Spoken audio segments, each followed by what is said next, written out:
The morning in Pasadena was damp and gray, but inside the shop, the air felt electric.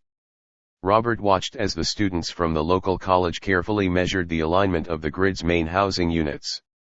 "The thermal tolerances are within spec," Virginia said, checking the digital readout on her tablet. "If we move to full-scale production, this thing will be bulletproof for the next 20 years. Robert nodded, leaning against a stack of raw steel plates. "It needs to be. The grid isn't just a machine, V. It's a promise to the city. We don't get to fail on this one." Minnie walked over, her face serious. "I just got off the phone with the council, Robert. They're already pushing the timeline up. They want the first pilot phase running in 2 weeks, not a month." Robert sighed, rubbing his tired eyes. 2 weeks? They know how much heavy fabrication that involves. "They know," Minnie said, stepping closer to him. "But they also know that if we do it, we'll do it right. The competition brought in a lot of eyes, and they are all watching us." "Let them watch," Dorothy added, walking over with a welding torch. "We've got the steel, we've got the blueprints, and we've got the students helping us. We can hit the deadline." Robert looked around the shop. It was no longer just a room full of tools. It was a workspace defined by the focused intensity of people who believed in the work.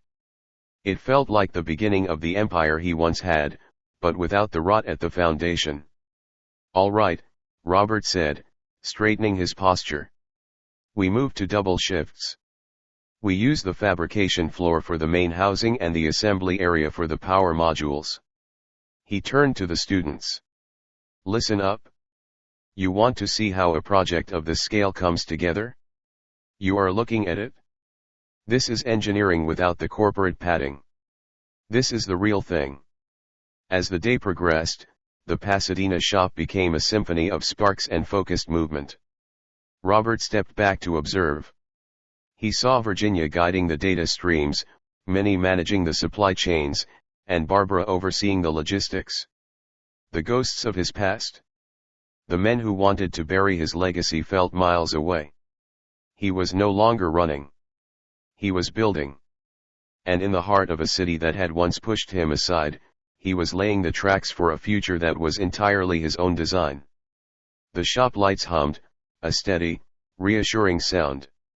He knew the challenge of the 2-week deadline was immense, but for the first time in a long time, he wasn't worried. He was home, and he was working with the truth. That, he realized, was the only power that mattered.